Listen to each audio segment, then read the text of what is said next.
Hey everyone, this week's show's a freebie. Head on over to patreon.com/echoplex and you can get the members show for free. Thanks for listening. Did you know that Hollywood has been eating our kids? They do Hunger Games down there, they do adoption, and they eat people. Because the vampires are getting hungry!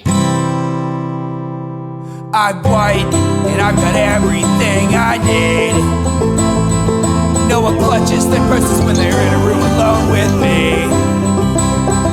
And I can drive for any neighborhood I please at any hour, and the police don't do a thing.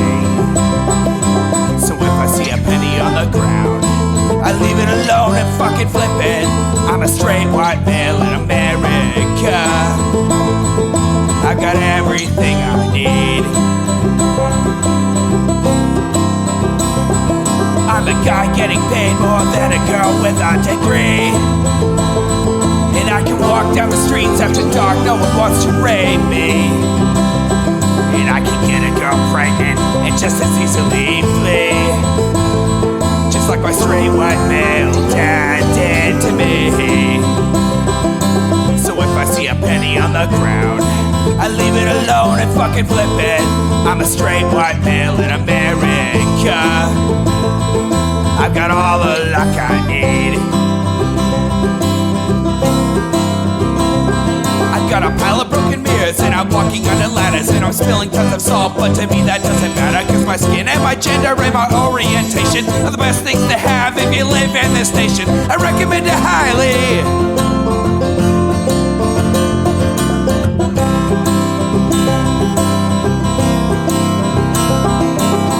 I see a penny on the ground, I leave it alone and fucking flip it.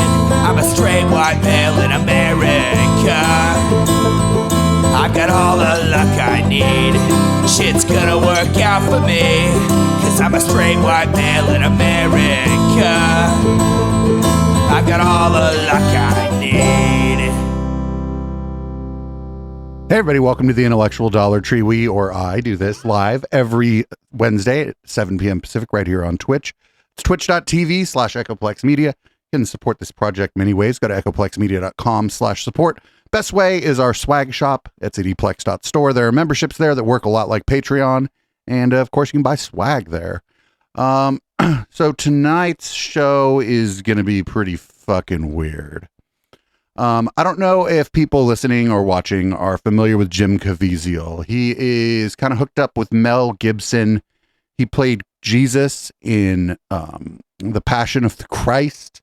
And most recently, he was on that show Person of Interest. The QAnon Anonymous podcast did a fucking crazy episode about him. And by crazy episode, I just mean it's crazy because it's about Jim Caviezel. So this is him on the Jordan Peterson show with Tim Ballard, who I can only assume is maybe his handler, something like that. This is the fight against worldwide child sex slave and the sex trade. But this dude is just fucking pilled. He is not like doing any work in any meaningful way to stop any kind of sexual abuse of anyone. And, you know, he's kind of all around a giant piece of shit, actually. So you'll find maybe a sanitized version of him here. But what I'm hoping is that you're not going to find a sanitized version of him here. And we're going to watch Jordan Peterson try to deal with somebody who is just absolutely pilled to the fucking gills. And without any further ado, this is the Jordan Peterson Show, episode 372. Oh, no. This is like Thursday. This is like the Wednesday show, the Thursday show, and the Friday show all in one show.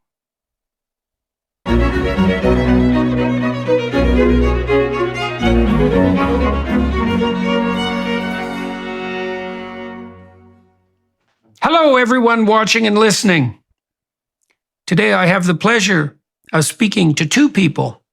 Someone you most likely know for his portrayal of Jesus of Nazareth in Passion of the Christ, Jim Caviezel, and also someone you should know, if you don't already, the man behind Operation Underground Railroad, Tim Ballard. Oh no, that's not his handler. That guy's crazy too. The Sound of Freedom, Oh no, Mr. Caviezel Operation plays. Underground Railroad. They like go places to pretend to rescue kids, don't rescue any kids, and then just like take video of the place and pretend they rescued kids. Oh, this is going to be fucking crazy. Tim Ballard in the telling of his real life story, detailing his fight against the increasingly worldwide and pervasive childhood sex trade. The film, The Sound of Freedom, releases on July 4th. So about a week and a half ago, I got Oh, it's already out? from Tony Robbins suggesting that I watch a new film called The Sound of Freedom. Tony Robbins? Wait, Tony Robbins is pilled? And I did that about 4 days ago with my wife, Tammy, and was quite struck by the movie. And I decided to follow up on it. It details out the efforts of one man, Tim Ballard, to investigate a child sexual slave ring and to rescue the children that were associated with that. But it also Except points that's what to didn't a happen broader ever. social problem, which is the spread of sexual and slave trafficking worldwide, abetted by the net, which is a great avenue for psychopathic criminals to pursue To bilk their followers out of a bunch of money and start an internet cult?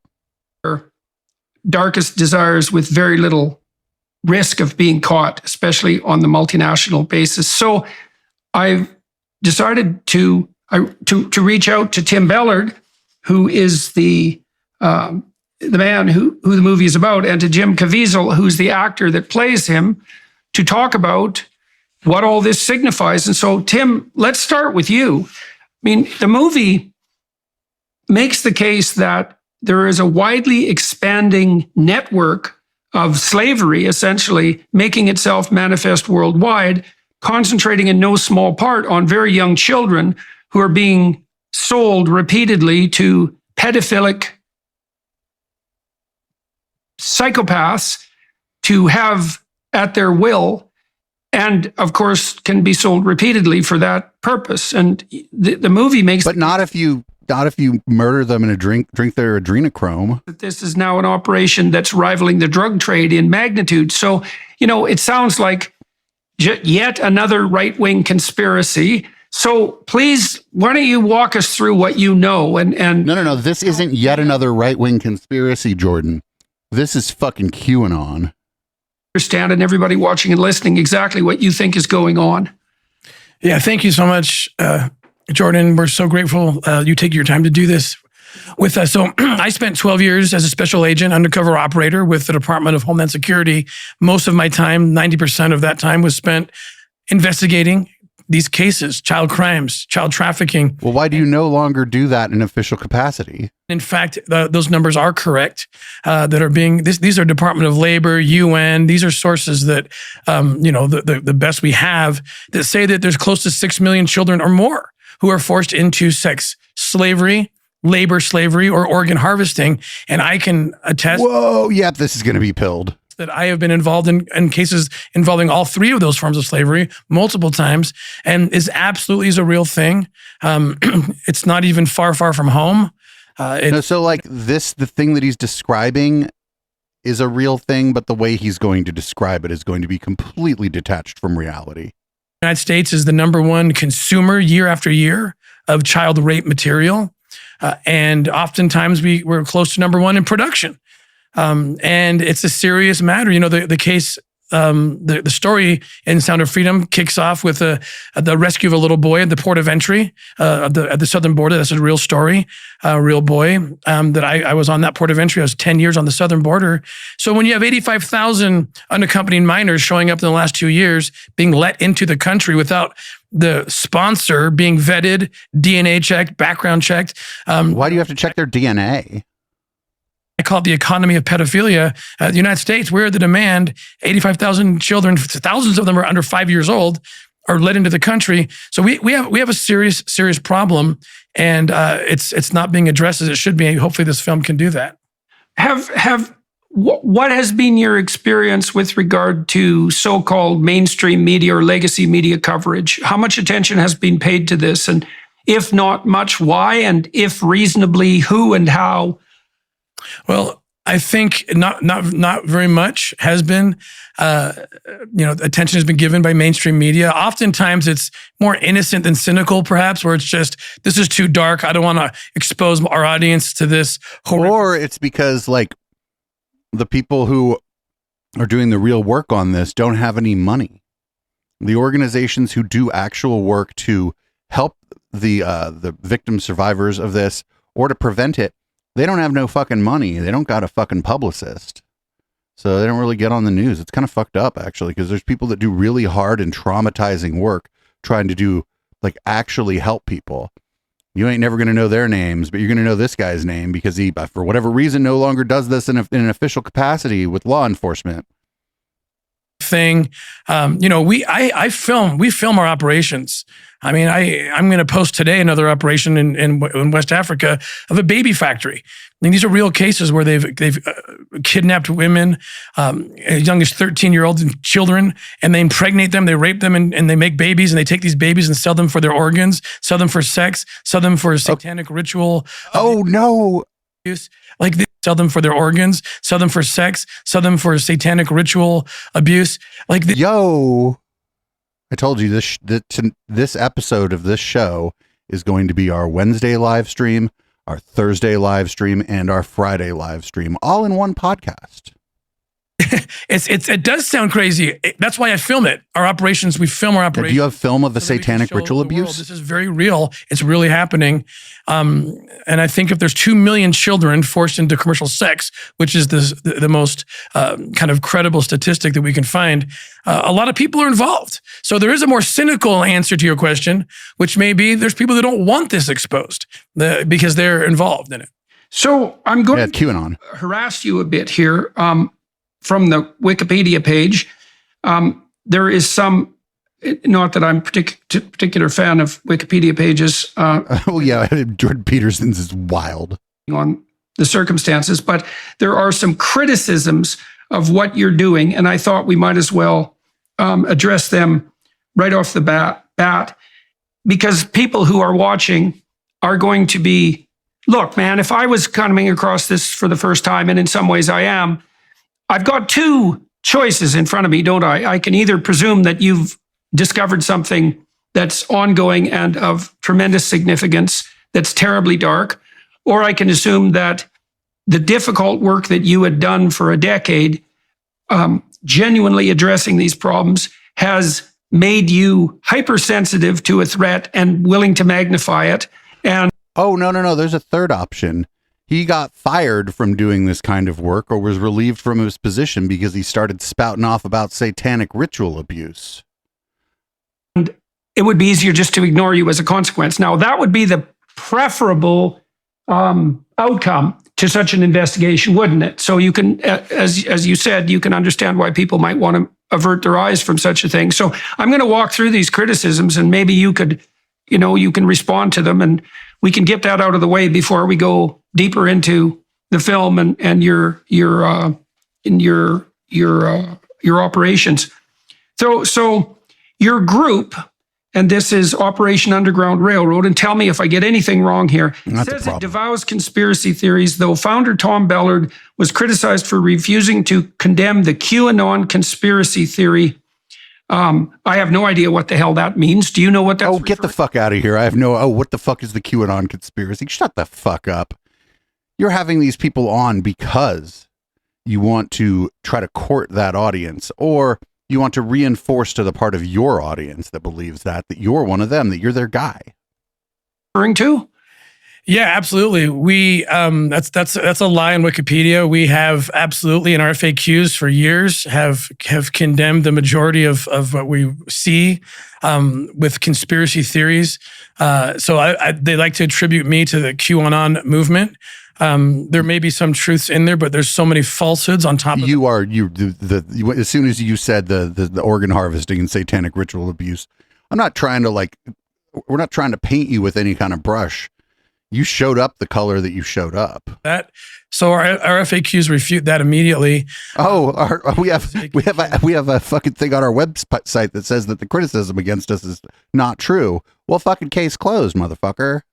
It discredits the movement In fact, I would go so far as to consider that maybe certain people who don't want this known are responsible for some of the conspiracy theories in order to discredit the movement. And they go too far. They go too far in their assessment of things. But yeah, we absolutely have disavowed what is generally coming out of QAnon. Yeah, well, it says, it's very vague on Wikipedia. It says to condemn the QAnon conspiracy theory. Well, I know perfectly well that there are more than one conspiracy theories, let's say, on QAnon. So I'm not. But I thought you said you didn't even know what that was a minute ago. Exactly sure what it's referring to.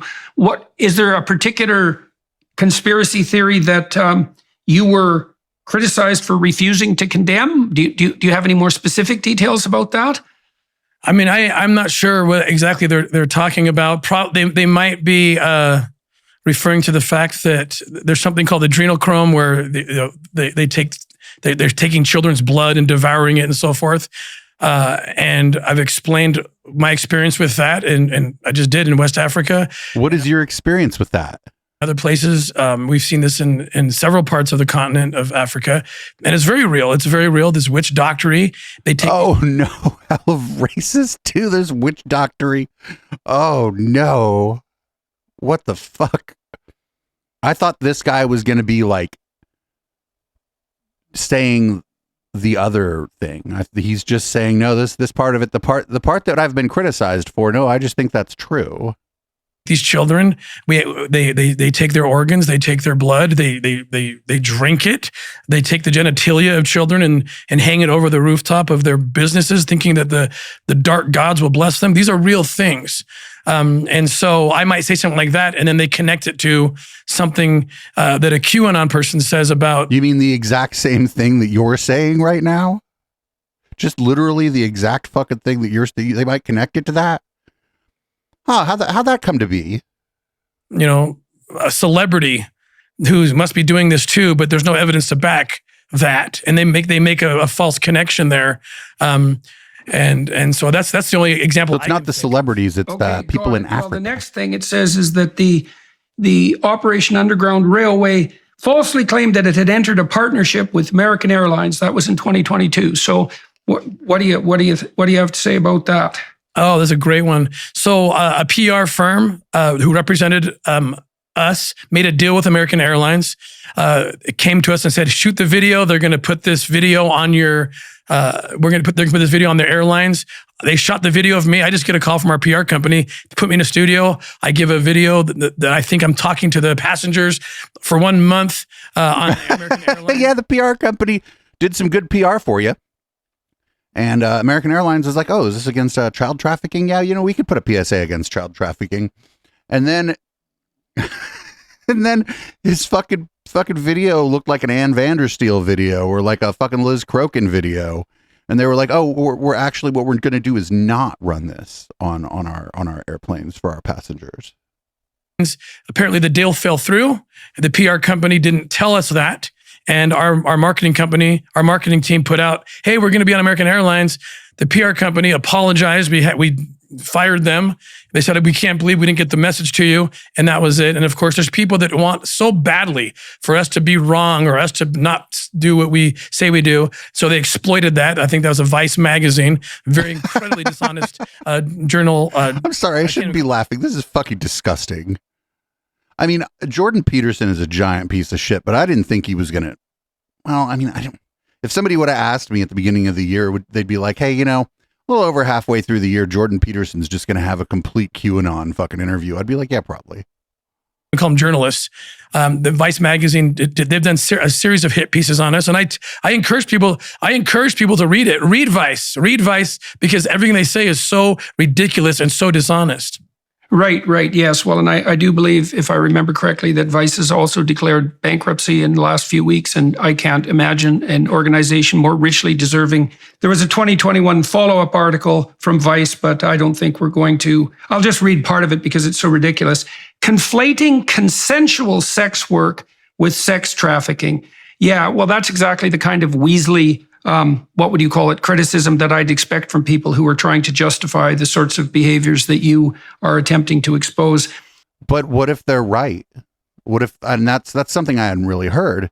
But what if he does a lot of that? What if like most of the time when he says, "Oh, these are people who are being trafficked or whatever," you come to find out that they're consensually engaged in sex work. Sex work is illegal in most places, but that doesn't mean they're being trafficked. And like because sex work is illegal, there's a lot of bad shit that goes on around it, even with people consenting to sex work. But that's not human trafficking. Then there's a 2021 article in Slate criticizing a 2014 raid conducted by Operation Underground Railway in the Dominican Republic, saying that it was likely to have traumatized the trafficked children. Anne Gallagher, an authority on human trafficking, wrote in 2015 that OUR had an alarming lack of understanding about how sophisticated criminal trafficking networks must be approached and dismantled, and called the work of OUR arrogant, unethical, and illegal. So, Anne, have a way at that. Oh, thank you. Yeah, I'm grateful for this opportunity. So someone like Anne Gallagher, who lives 3,000 miles away from any operation we've ever done, is not qualified to talk about what our operations. She can't give any details. She can't give any examples. So you can't talk. Well, what the fuck? Why the fuck is Jordan Peterson then talking about trans people who live more than 3,000 miles away from him? The Slate article is a fun one to address. I've addressed it several times. We early on we brought a blogger down to watch our operations. We invite people down. Like Tony Robbins has been down. Tony Robbins, like why? Oh my God. Attorney General of Utah has come in our operations. If we're hiding something, that's the last thing. The only thing missing from this is Oprah. So we bring this journalist, this blogger. I won't call her a journalist. And we thought she was a friend, and she came and watched a legitimate operation happen in Dominican Republic. There were 7 traffickers who showed up, 7 traffickers arrested. There were 20 plus people rescued. 9 of them were children. You can't always control who shows up to the sting party. The traffickers bring who they will, but 9 children showed up. They were all liberated from the control of their captors. This blogger then wrote 2 glowing stories about it, that she witnessed this. She had very minimal exposure to the operation itself. She witnessed it. Some 7 years later, she decides to use it, in my opinion, to somehow increase her social media following as our foundation grew. And she writes a story that it's in Slate. Now, here's the key thing. 9 children rescued, and 9 children had 3 years of aftercare services in this operation provided by International Justice Mission, one of the top authorities in that International Justice Mission means religious group. That word mission there. Aftercare and fighting human trafficking. 7 traffickers were not only arrested, but all 7 were convicted. So she chose the wrong case to criticize. Now, tellingly, I wonder what the criticism was. I wonder if this guy's just in this case was like doing a version of ambulance chasing. Like somehow he found out there was going to be some kind of raid or sting operation and just showed up there to take credit for it. If anyone's going to write a story about that operation, good, bad, or otherwise, and they leave out the part that says 7 traffickers were arrested and 7 traffickers were convicted, and 9 children were liberated and had 3 years of aftercare to heal them. If you leave that part out, either you are extremely incompetent as a researcher and writer, or you're a liar. Either way, the story has 0 credibility on that fact alone. Because she doesn't even report on those two essential elements. All right. Well, we've hypothetically dispensed with Vice, which of course is yeah, well, it's pretty funny that that's what they named their organization, as far as I'm concerned. And we'll leave this. Why Vice? That's a cool name for your organization. It's loosely based on an old magazine. Aside, Jim, let me ask you. Oh, here we go. Questions, if you don't mind. Do you want to first of all tell people about your involvement with Angel Studios, a little bit about your career, and why this particular movie, Sound of Freedom? It's opening in early July. Is it July? When does it come out? It comes out July 4th week, so next week. Next week it's out in theaters nationwide. So let me turn to Jim. Jim, can you hear me? Yes. All right. So yeah, do you want to detail out your association with Angel Studios? Tell everybody first who Angel Studios are, what they've done, and I've watched a lot of The Chosen, by the way, which I thought was extremely high quality. tell us about the studio? Tell us about your involvement with them, about your career, and then about your attraction to this particular movie. Well, let's start with the movie first. I have 3 adopted children from China. I became aware of the dangers. Wait, how did you? I'm just not even going to ask the obvious fucking question. There's plenty of kids here in the U.S. that need to be adopted. I'm not going to. I mean, the obvious question just hangs in the air. Go on with children around the world and through that process. Then I became aware of Tim Ballard, and coincidentally, then my friend Eduardo Verostegui brought me this script because many of the actors that they had offered it to didn't want to get involved in this particular project. No shit. I read the script. I loved the movie Taken, and I thought this is like Taken, but with a much bigger heart. Then Tim Ballard. Also, the movie Taken doesn't claim to be a fucking true story. Came to the meeting. He had seen 2 films that I did. One was called The Count of Monte Cristo, and then the other one was The Passion of the Christ, and he felt that I'd be the right guy to play him. Angel Studios, I had no connection to them until a few months ago when they wanted to do this movie, and their idea was to sell 2 million tickets for these 2 million trafficked children. So why is it? But then who gets the money from that 2 million tickets for the 2 million trafficked children? Did you give it to? Oh, they keep it. A number of actors. Why, in your estimation, did a number of actors turn down the opportunity to play the role? What and why? And why did you decide to forego that risk and to climb aboard?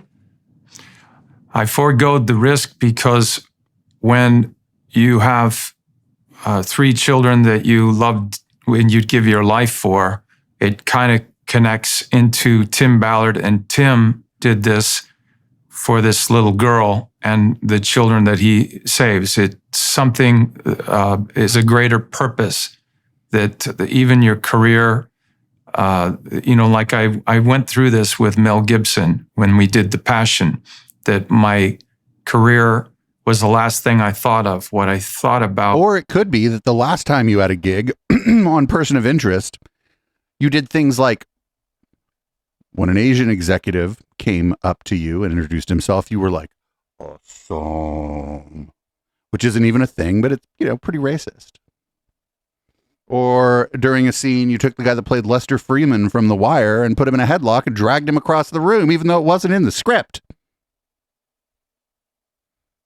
Or during a scene where you were driving a car, you decided to, just in the streets of LA, run fucking traffic lights and drive recklessly, like for real, like not as a stunt.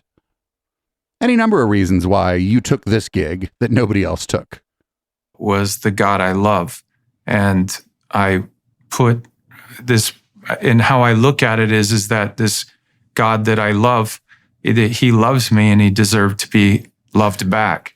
And so I would be nothing without him. He gave me my purpose in this life. So the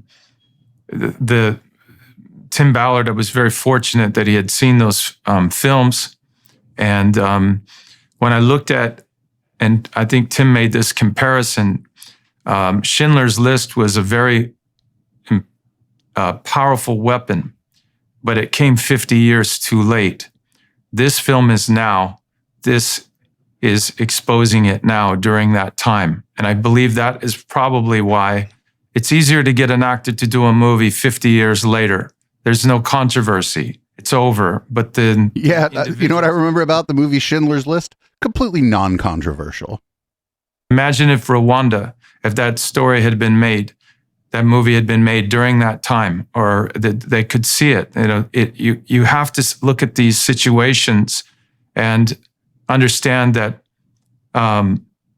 good people sit back and do nothing and allow this evil to occur. There's got to be people that stand up in the time that it occurs. And that's what drew me to the whole story in the first place.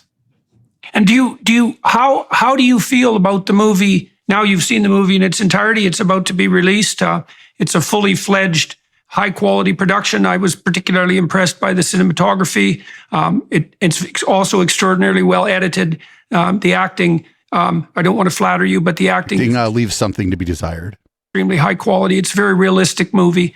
How do you feel about your involvement? Dude, now? there's stories from this dude on again on Person of Interest where he just refused to memorize his lines, and so he had his lines on a piece of paper in his hand, and you would see him looking down during the show, and you thought it was like him being thoughtful or listening to people or whatever. No, he was like looking to see what his next line was. Now that everything is done, and how do you feel about what would you say, the production capacity of Angel Studios, which is a relative newcomer on the mass entertainment block? When I was sitting next to Tim Ballard and he leaned over and he started to weep heavily, I knew I did my job. So do you want to run us briefly through, I don't want to give away the entire plot because that would obviously be pointless, but do you want to just run us briefly through? You could give away the entire plot of this movie, and I'm definitely going to get high as a kite and watch this movie. I'm going to acquire it. I'll find a way to acquire it without paying for it, and man, it's a shame. It's a shame that it's not worth our first copyright strike to watch this thing on stream, right? The plot of the movie, and then I'll turn to Tim and fill in some of the background details of his life. So I play Tim Ballard. He's Homeland Security. He sets up these sting operations to take down these very, very bad men to save trafficked children. And in one particular case, one of the traffickers that he takes down, Ernst Lipachinski, he rescues this boy, and the little boy turns to him and says, "Will you save my sister?" And Tim goes back, gets the X-Files. He's like, "Where's my sister?" Direction from above and from his wife, and goes back and he sells everything to find this little girl. So what I liked about the script, so I've noticed that one of the most effective ways of communicating complex ideas effectively is to particularize the problem. And so what happens in this movie is that the broad problem of slavery and human trafficking, and the somewhat narrower problem of sexual trafficking of children is zeroed. Come on, I want to hear more about the satanic ritual abuse. Jordan Peterson's just going to pretend the first guy never said shit about satanic ritual abuse. Is what focused on a particular case. And so that gives the movie a very powerful narrative underpinning, right? Because when a problem is particularized and you can see how it affects actual specific people's lives, it becomes much more realistic and much more palpable. And I thought the movie did a good job of that. Tim, do you want to walk everybody listening through? Let's go back into the details of your life. Now, you worked for this, we worked for the Special Forces per se. And who were you working for before you decided to forego your career and to pursue the case that we're describing? The real question here is, why are you no longer doing this in an official capacity? But Jordan's not going to ask that. I don't know the answer, but if I had to wager a guess, it was because he started telling everybody about fucking satanic ritual abuse and shit at work. And they were like, listen, we can kind of pretend that this isn't going on and you can move on, or, maybe we'll have to fire you. So I worked for 12 years as a special agent and undercover operator for the Department of Homeland Security, the investigative division called Homeland Security Investigations. 10 of those years were spent on the border, tracking child traffickers, people who would exploit children with child exploitation material. So I really learned a lot. In 2006, the laws changed in the United States. And for the first time, U.S. agents were permitted and encouraged to go overseas and find children who Americans were abusing. And we could now hold those Americans accountable as if they had committed that crime on U.S. soil. That's what really changed my life, because I speak Spanish fluently, and they sent me overseas, south of the border. That's when my eyes opened up and I started seeing the children that I used to only see mostly on the on the pornography, on the child exploitation material cases. But it was tormenting. You know what? I want to see this guy's hard drive. The U.S. government. There's only one organization in the United States that's allowed to catalog this stuff. And I forget the name of it. And then they make like a hash of the CSM so that so that it can be found without people having to see it. Wittingly was because if I couldn't find that connection back to the United States, the American kid or the American pedophile, I had to come home. But the problem is I've already been exposed to the children. I've already been exposed to the problem and oftentimes have made myself the bait. And in 2012, I had enough on this case. I kind of went further than otherwise I probably should have. The movie didn't have time to tell you that there was another case in Haiti at the same time that I was working, thinking there was a U.S. nexus. And I was told in both instances to come home and you couldn't work these cases. And that's when I had a very consequential conversation with my wife. And I said, if I stay here, if I do this operation with or without my badge, it doesn't matter at this point. I can do the work. We will save kids. But I have to lose my job, and we have 6 children, and this is a moral dilemma like I've never faced in my life. And I was hoping my wife would have responded with, "Get your ass home. You can't abandon us. You know, first of all, you're going to die without the top cover of the U.S. government if you continue this, and who's going to pay the bills and feed the kids?" She didn't say that. She said to me, "You have to quit your job." It was that easy for her. It became spiritual for her even. She felt a calling and a responsibility that she might have to reckon with one day. Well, those 6 kids never had a chance. And I knew that she felt that way when she told me this in the crucial moment of decision, about 2 days before I ended up turning my badge and gun over and went private. She said to me, "I will not let you jeopardize my salvation by not doing this." And when she said those words, and I knew she meant those words, that changed everything for me. So she probably believed his stories about SRM, SRA, satanic ritual abuse. And we jumped. She believed the stories about SRA, and the people he was working for were like, no. We're in the business of taking people's rights away and to some extent chasing down people who are actually hurting children. To really just an irrational act of service, I might call it, because it wasn't rational in many ways. But ultimately, it ended in the operation you see depicted in the film, which shows 54 children. Some adult women, young adult women were in that group as well, rescued on that island. But what the movie doesn't. So what he's saying is what he's saying is we found a bunch of sex workers, and some of them were under 18. Now that's bad. But he mentioned that some of them were young adults. Well, I don't know if they were even being trafficked. And like if they were overseas, I don't know what the laws are over there. Some places got some fucked up laws. But we just can't go around imposing our laws on other countries. Have the time to report is that in actuality it was 120. Oh. There was 2 other locations being taken down at the same time. And there's a documentary that's going to follow in the wake of Sound of Freedom called Triple Take. Angel Studios will put it out, documenting the entire story. And so in the end, it was successful, and we were able to build upon that success. And I founded Operation Underground Railroad. I run another foundation that was founded by Glenn Beck called the Nazarene Fund. And we're doing these kind of operations all over the world. Oh, today. You're grifting. You're grifting off of Glenn Beck. So let's go back in time to before you worked as a security agent for the homeless or an agent for the Homeland Security Investigations Unit. How were you trained to do that? Like, what was your background before you became employed as an agent? And what was it about you that made you capable of engaging in this sort of operation? So I got a graduate degree in international politics, and I always wanted to be in federal law enforcement. My first job was CIA. I was there during 9/11, working in the operations center. Oh, I'm real skeptical of anybody that says they are or they were in the CIA.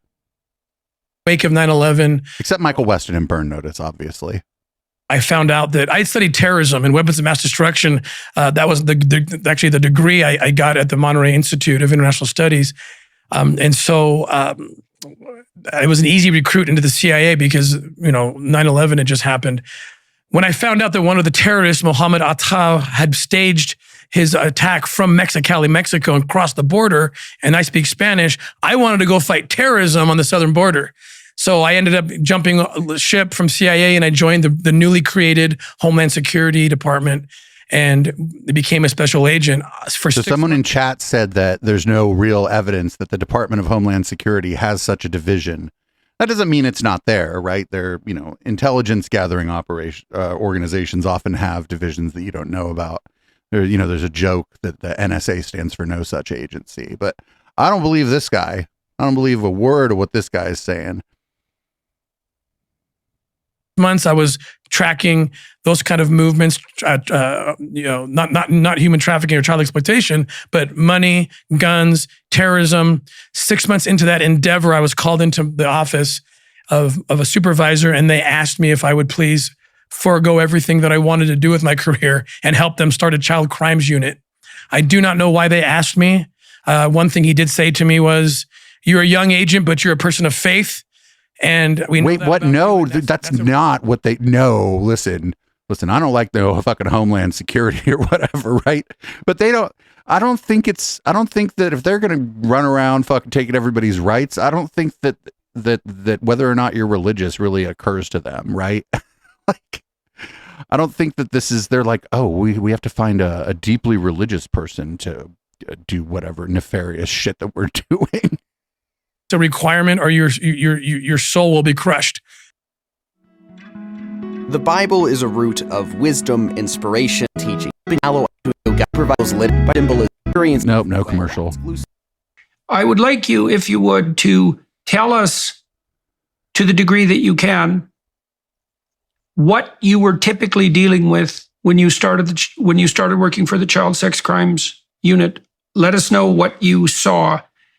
Let us know what that did to you, because that sort of thing, that changes people's conceptions of humanity per se. Let's say the nature of the cosmos and what it means to be human, right? I mean, when you change what you think about the nature of the cosmos? People who are capable of that level of darkness, you start to understand something about the nature of the human soul that you can't understand any other way. And that can be that's the sort of thing that gives people post-traumatic stress disorder when they're soldiers. So, and now you said also your supervisor had an inkling that you might be protected against that, at least to some degree, because of your faith. So let's walk through what you learned. None of that happened, right? That's highly unprofessional. Also, just like, yeah, it's highly unprofessional, but also like it's like a bad metric by which to hire someone for anything, except like maybe priest. What did you see when you were working as part of this child sex crimes unit?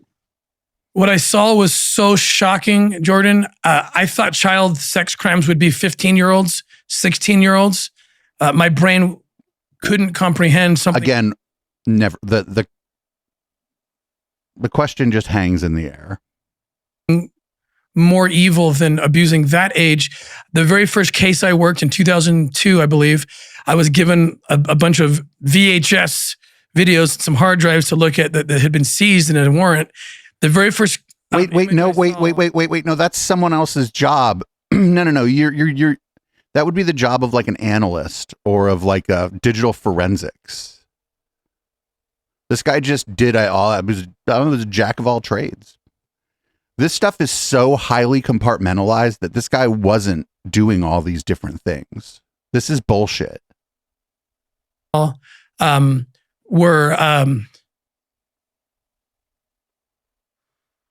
You wouldn't be given them if it was important to your job. You'd be taken into a room and shown this material. They wouldn't just be like, "Here, Tim, here's a pile of tapes. Go take a look at these tapes." 3 little boys that were probably 7, 5, and 3, and they looked like my children. They had, blonde hair, blue eyes, and they were being just raped. These 3 little boys by this pedophile. And But if your was so job is to shocked, I track felt- this person down, all you have to know is that this happened. You don't have to see the material. In fact, I think it would be bad to show someone trying to track this down, this kind of material. You would be bad at your job now because you would be angry. to my knees. I dry heaved, thinking I was going to throw up into the wastebasket. I jumped into my car. I drove to my children's school, my 3 oldest kids. I checked them out. I still remember in my mind, I can still see dentist appointment I wrote. And I grabbed them. I took them home and just sobbed on the floor. My wife came in and I wouldn't let the kids go. I was just holding them, shaking. That was my very first experience. You talk about PTSD. I absolutely deal with PTSD to this day. I took too long to actually deal with it. That's another story. And I thought, I can't do this. I can't do this. I started getting help immediately because I didn't want to quit. That's what this is. That's what this is. And those kind of videos have increased over the last couple of years by 5,000%.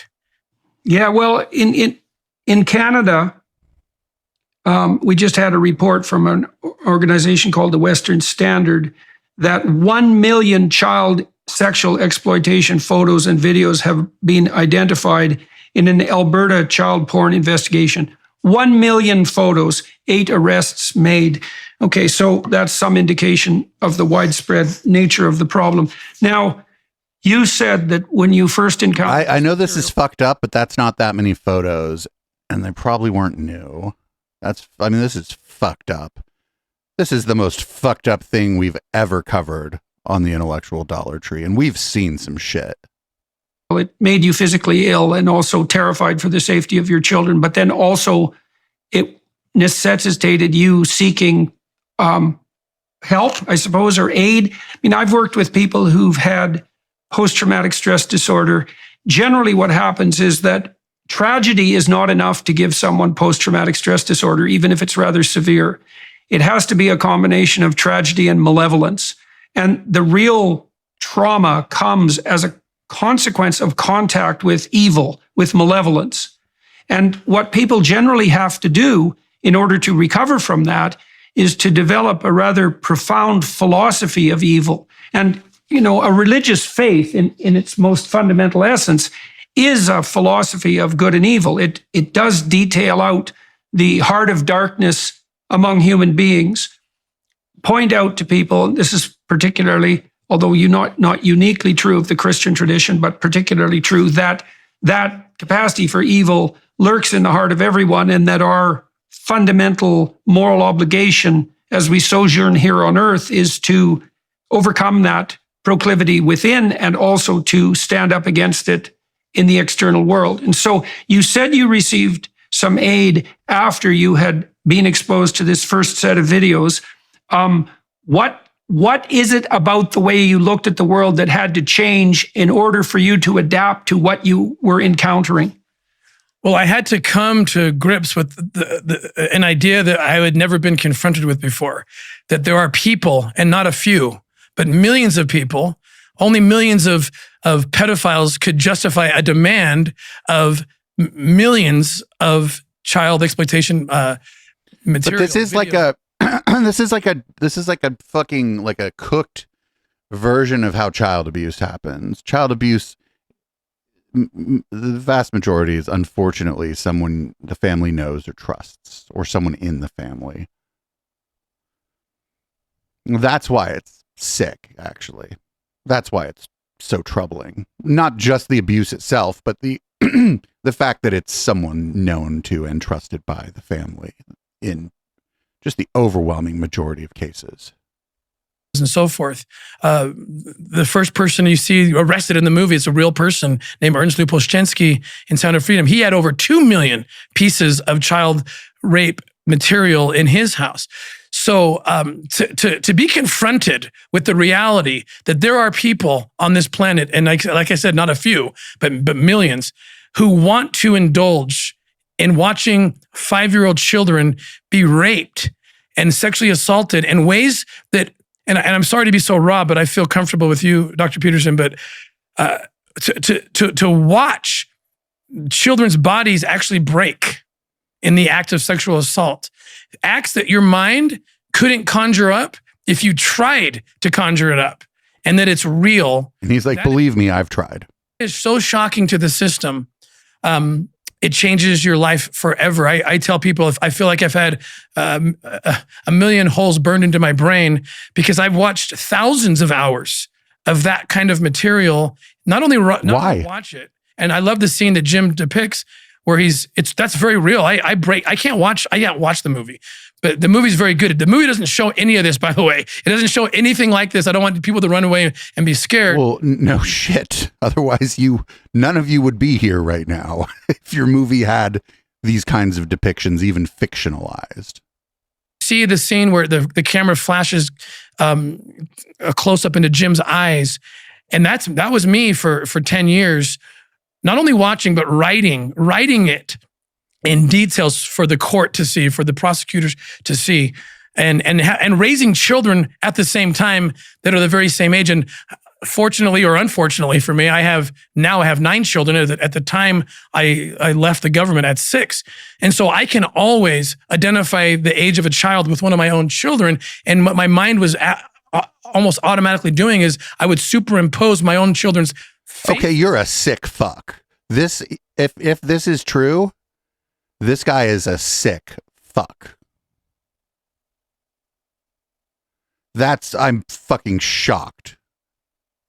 He's like, oh, I'm so glad this story is bullshit, right? I mean, I'm very glad this story is bullshit because this is fucking sick. He's like, oh, as part of my job, I was unfortunately exposed to CSAM. And I just, superimposed my kids' faces onto the victims. Oh, you're a sick fuck. And persons onto these children, and that led to the PTSD. I'll be honest, and almost a paranoia about what would happen to my children and watching my children. And I've come a long ways, and I'm able to deal with it. But I was determined never to quit. And so I just sought more help, and I won't quit. So, okay, so Tim, I'm going to walk you through what I know about how people turn into the sort of pedophile that you and everyone else, I suppose, or virtually everyone else, finds so mysterious. Mysterious? So, I'm going to refer first to the story of Cain and choice Abel of words, because it actually puts its finger on the process in a stunning manner. So what happens in that story is that 2 different pathways to adaptation are detailed out, and they become the cardinal pathways of adaptation that characterize the whole human race, immersed as it is from that point onward in history instead of in the Garden of Eden. And one is the pathway of Cain, and the other is the pathway of Abel. Now, Abel makes high-quality sacrifices. He's all in, right? He puts himself on the line, and he does the real thing. And as a consequence, he finds favor with God, and his sacrifices are rewarded. He does well, and everyone loves him, and he thrives. And Cain, his sacrifices are not of the same quality. He tries to cut the corners and to pull the wool over his eyes and God's eyes and everyone Jordan Peterson has told this story like 3 or 4 times this year. Else's eyes. And as a consequence, his sacrifices are rejected. And instead of cluing the hell in and waking up and taking responsibility for his failure, he decides that he's going to call out God for creating a cosmos that's cosmically unfair and unjust. And the evidence for that is Cain's failure and Abel's success. And so he has a little chat with God, and he basically calls him out and says, I'm breaking myself in half here, and nothing's going my way, and Abel gets everything he wants, and how dare you make a cosmos so radically unjust and improper, and why don't you just straighten yourself out? And God says, if you did well, you would be rewarded for it, and you should look to yourself. And then he says something even worse. And this is very subtle because it's complicated to understand it unless you look at multiple translations or potentially the original Hebrew, which I can't read, but I read the multiple translations. God says to Cain, The spirit of sin crouches at your doorstep like a sexually aroused predatory animal, and you have invited it in. What the fuck? To have its way with you. And so now, if you study the development of the fantasies of very, very dark people, you see that they brood and fantasize in isolation for years. And the fantasies get darker and darker and darker. So they're bitter and resentful to begin with. And then they start fantasizing about, well, what they would want. That can take a sexual end, or it can take a very violent end, or it can take both. And what they're really after is the ultimate in revenge. And on the sexual front, they find a kick in extending the, what would you call it, unacceptability of the fantasy one stage at a time.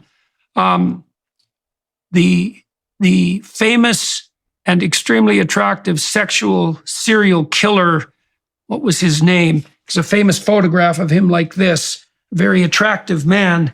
Do you remember his name? Ted Bundy. Anybody? Ted Bundy. Ted Bundy detailed out exactly how his fantasies progressed as he became more and more involved with pornography. And what happens in some sense is that these people who are nursing these terrible fantasies want to stay on the edge of novelty. And so their fantasies get darker and darker and darker as they progress down that road.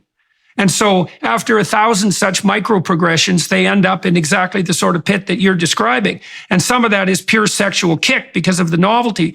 And because of this is the yo, the way he's talking about this is fucking, this is, I feel I'm starting to feel kind of sick to my fucking stomach. Vengeful twist. You could think about it this way. I think it says in the Gospels that, it would be better that a millstone was hung around your neck and that you were cast into the abyss than to do harm to any of God's children, let's say. And that's actually where the perverse delight comes, because the most egregious possible sin, let's say, is the violent sexual abuse of the most innocent possible person. And the perverse novelty kick is highest at exactly that point. And then that just goes from bad to worse.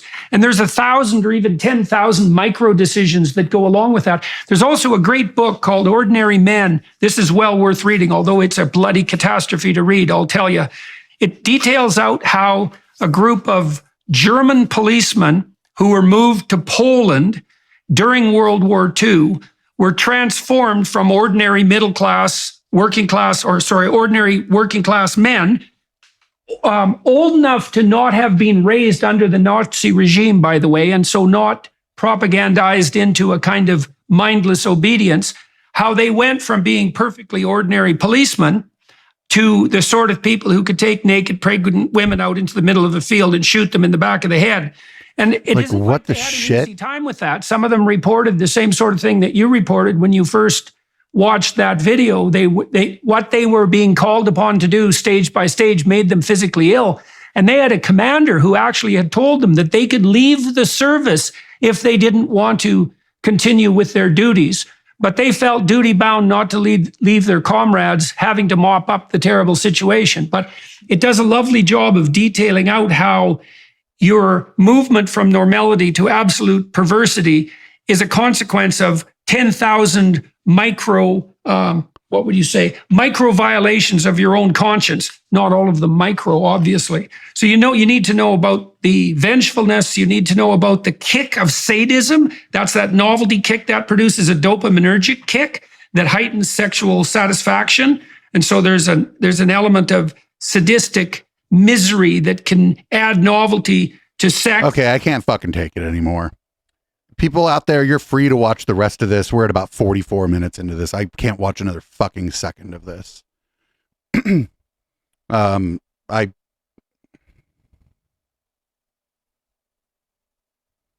No. We've seen a lot of shit here, but I'm legitimately starting to feel queasy listening to the way Jordan Peterson is describing this. So podcast listeners, we're going to go ahead and make this week's show a freebie. You can go ahead and get the whole show. You can get it at patreon.com/echoplex. And, but Yeah, I don't know. I don't know if anybody's still fucking listening. Like on the podcast, I'm gonna watch the podcast metrics, and the first 5 or 10 minutes are gonna be pretty good, and then it's gonna go. It's gonna just fall off the fucking cliff. I don't know why is this still on YouTube? I mean, I know why this is still on YouTube. They love people like Jordy Pete and his content. I'm sorry. I'm usually better at closing out the show. This has been the Intellectual Dollar Tree. This song is Boomers by Periscope. I'm definitely going to need a fucking drink after this. I'm going to change the colors of the lights. Maybe go vomit. And then we'll be back with a red light.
Can't get enough Echoplex and want to keep the conversation going with the hosts and community when we're not live?